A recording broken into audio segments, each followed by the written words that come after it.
On the battlefield, tanks have become an iconic symbol of power and strength. These powerful machines were born out of necessity during World War I as a way to break through enemy lines and quickly move troops on the front lines. Since then, these heavily armored vehicles have evolved from slow-moving steel behemoths into highly advanced pieces of military hardware, able to take on anything that stands in their path.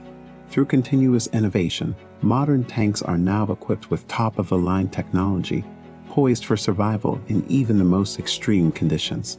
In today's video, we will explore how tanks have changed over time, highlighting the incredible evolution they've gone through since first appearing on the battlefield more than a century ago. Hello and welcome to Curious Media. Before we begin, don't forget to hit the subscribe button and click the notification bell for more amazing content. Now let's get this video started. Number 6. Little Willie.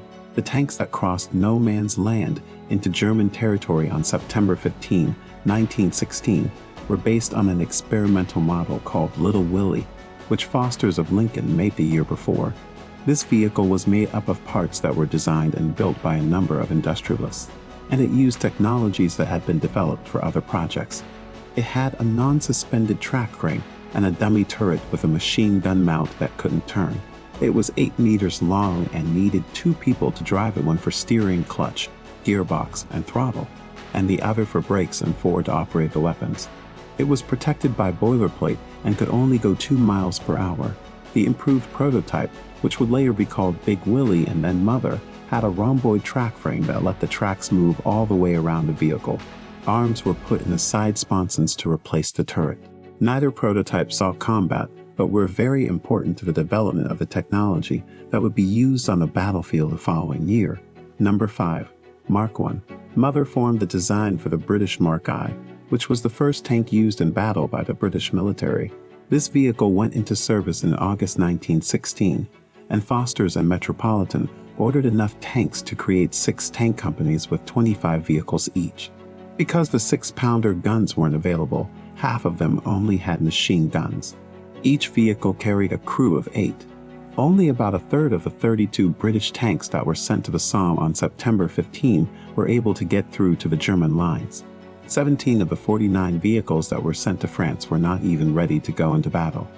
Of the ones that did, some broke down, and others were damaged by artillery and mortar shells. Number 4. Mark IV.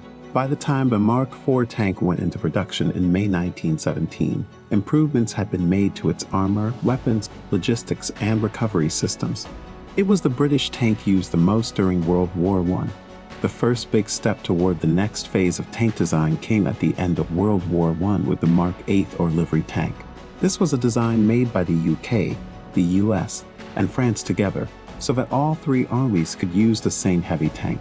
Even though orders were supposed to be in the thousands, production delays, a big drop in industrial production in France, and the end of the war meant that only 125 were ever made, and only the Americans equipped a single unit with the vehicle.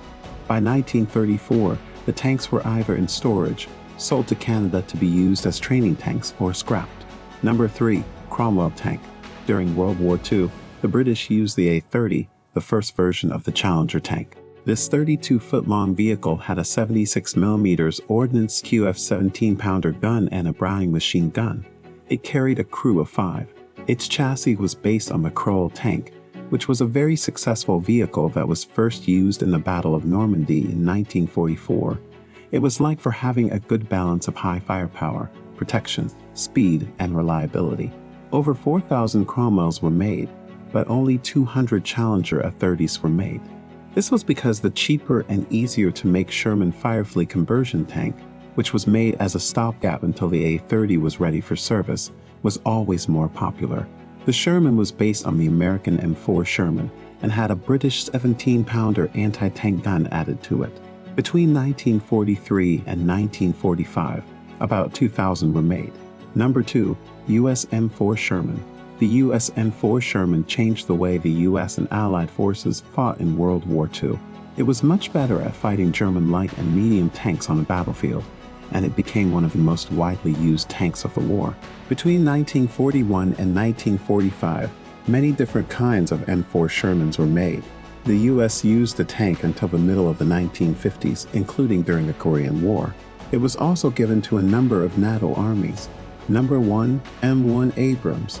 In the 1980s, the British got the Challenger 1, and the US got the M1 Abrams. Both of these tanks were a big step forward in tank design and ability. Challenger 1 was replaced by Challenger 2 in the mid-1990s. It is still the main battle tank used by the British Army, and it will remain so until 2035. In addition to the US military, the Abrams M1, a one-main battle tank, is used by the armed forces of Egypt, Kuwait, Saudi Arabia, Australia, and Iraq. The tank is armed with a 120mm XM256 smoothbore cannon, two 7.62 M240 machine guns, a 50 caliber M2, and a machine gun on a rotary platform.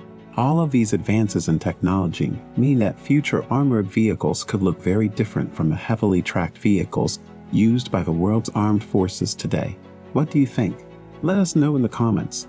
If you enjoyed this video, please like the video and subscribe to the channel. Thank you for your time.